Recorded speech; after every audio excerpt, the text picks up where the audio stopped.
So here we are, day 3, Tuesday 22nd of March in Tortola, Roadtown, British Virgin Islands. So how did we sleep? Sleep okay? I slept awful. There's some kind of wobble going up there, really annoying. Anyway, we're here though. It looks beautiful.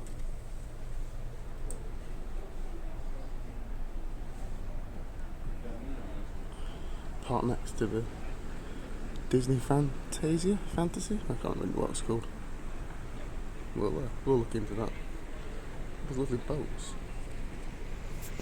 So this is part of the British Virgin Islands.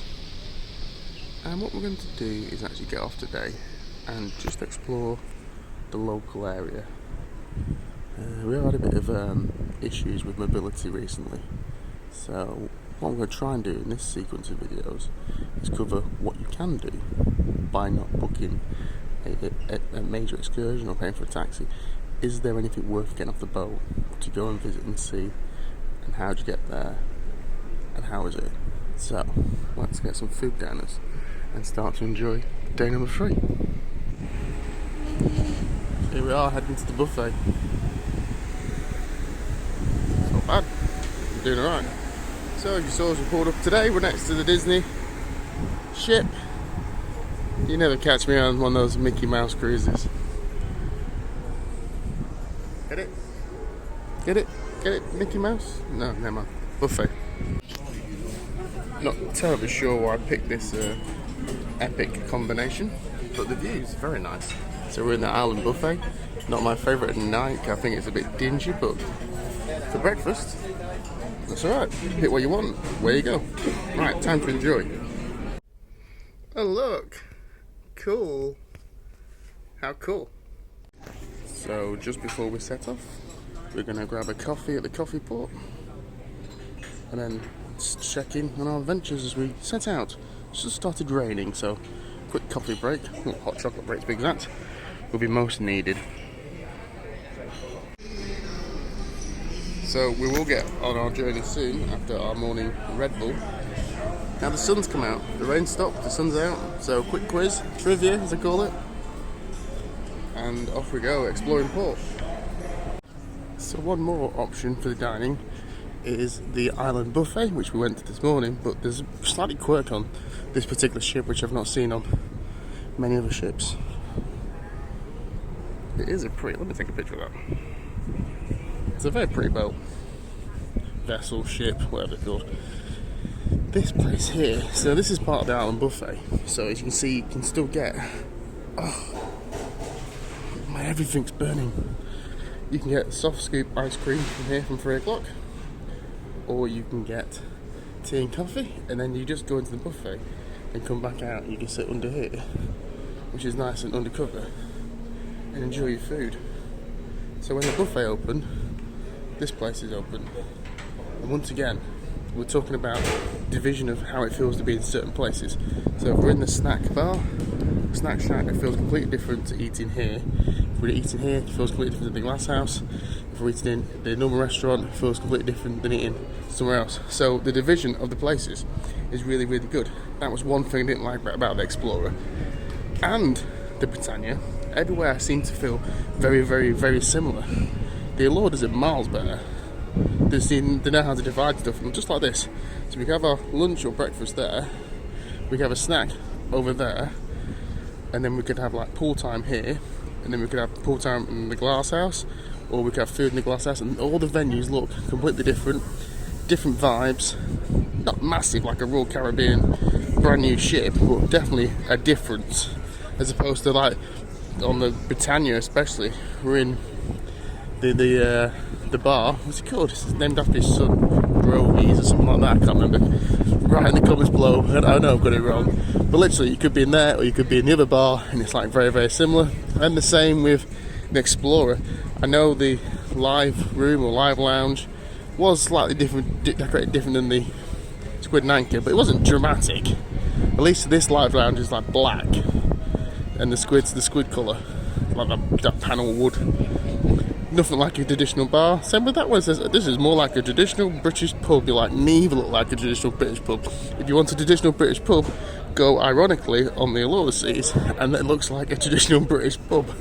So, right, I think we're going to need some more Red Bull, and I might go and sit in that glass house because it's like 1,000,000 degrees.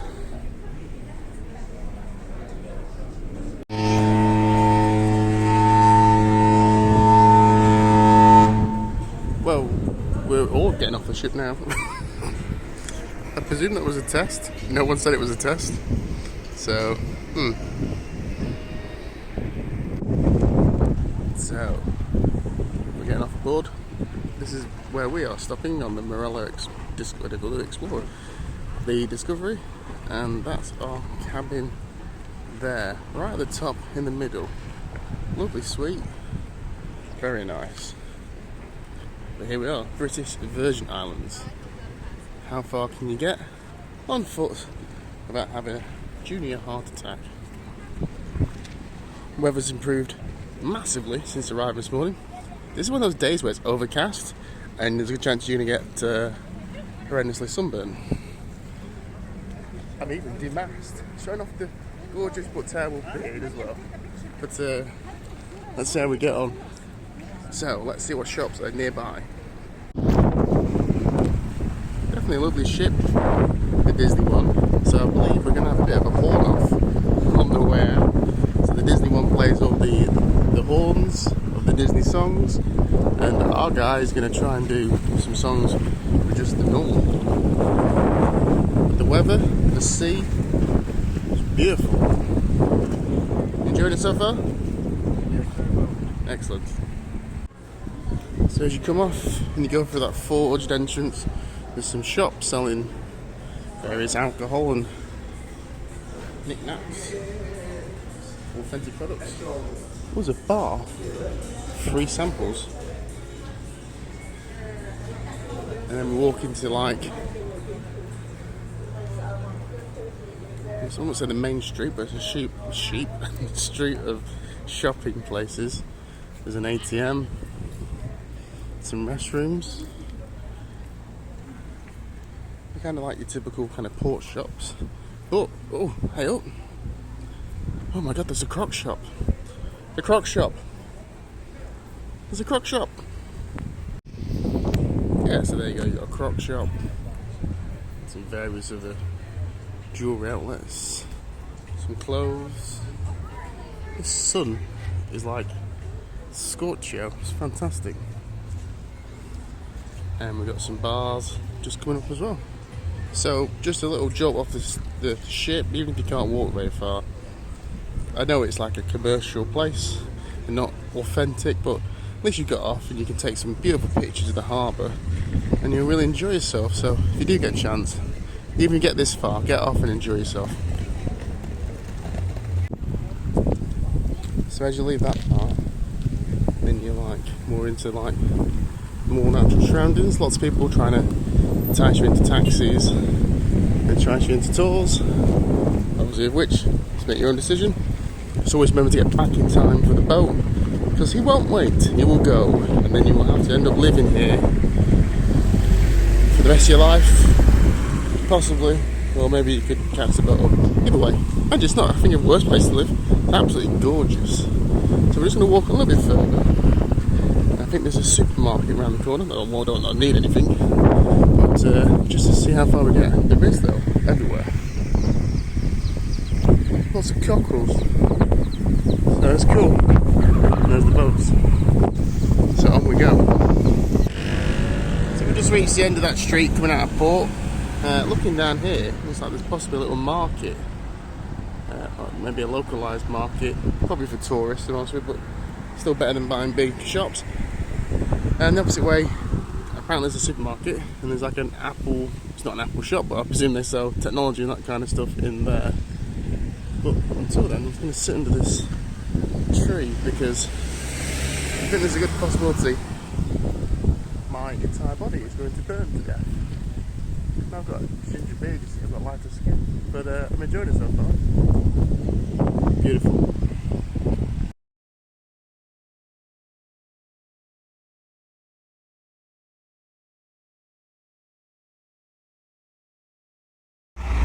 So if you come off the ship, before we just said there, and you walk along that drag from where we're sat, watch for the road, it's quite busy. There's a sports shop and some other various shops. 2 sports shops in fact. And they deal in US dollars if you bought some US dollars.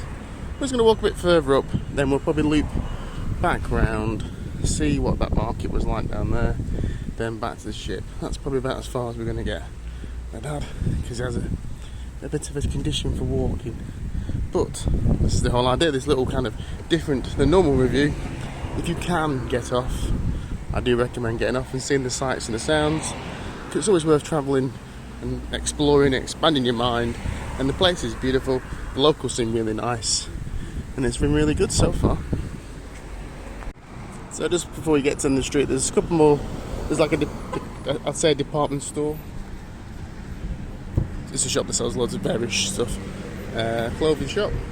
There's a pharmacy. That's always useful to know, especially if you need any kind of medication or anything. To the left you've got a tsunami. And we're just gonna walk the last little bit up this street and see what's at the mini, I say mini roundabout, it's quite a large roundabout to be exact. Oh, let's watch that a bit. So at the top we've got a roundabout, and that's about it so far. The petrol station. I wonder if just petrol is. So we'll cross over, walk down the opposite side and check out that market towards the end. But that's so far. So that's the road we came out, walked away up there, back round to here, where it looks like to be a little market. So we'll have a look around the market and see what there is. I'm after a souvenir, excuse me, just poking myself. Something, I want a skull for a friend of mine. She likes skulls, and I saw this wonderful guy visit one of these islands. He bought a skull, and I thought, fantastic, I can get a skull. So that's what we're going to try and find. The weather is still very windy, if you can still hear me, and it's still very cloudy, but I think I have actually burnt myself. But let's have a look at the market. There is a thing that looks like a crossing, but it's not a crossing. The crossing's actually up there. So if you do use this thing that looks like a crossing, bear in mind it's not a crossing, and the cars may or may not stop for you. So here we are. Not so much head markets, but definitely nice section of little shops and food as well. So let's have a look. Oh, there we go. Another one. Oh, and a baby. Oh. Right, let's have a look round. So here we are back on ship next to the Disney one, and look at these guys here. That's what you want to be doing, isn't it? Me and Grandad George. Flow down there, right. Yes, it's been a lovely little walk this morning. Like I say, if you can't go far, don't worry, but do try and get out and enjoy what there is in these local islands. So now time for a cocktail.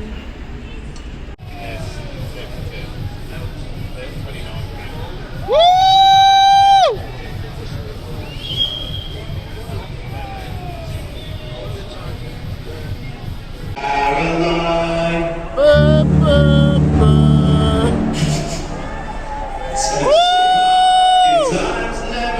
So good, so good, so good.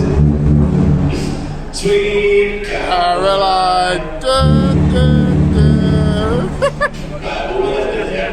Now, what you choose to do is have a wonderful evening. I look forward to seeing you around the ship and at show times.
So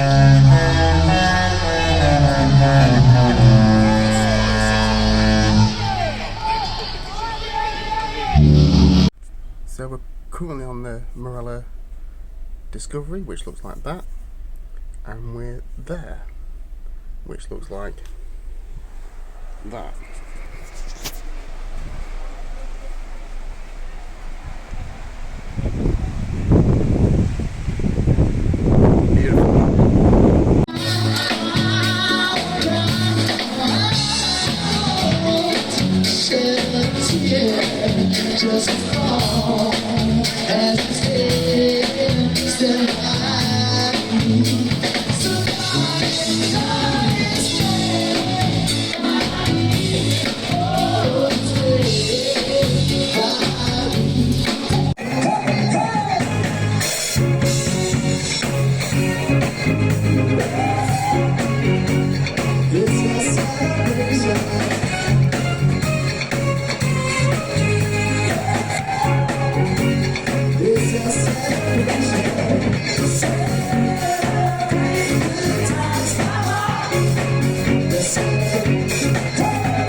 So one final tip, just before we go to bed, if you are looking to get a lift and you're in the central staircase, boom, it's at the rear staircase.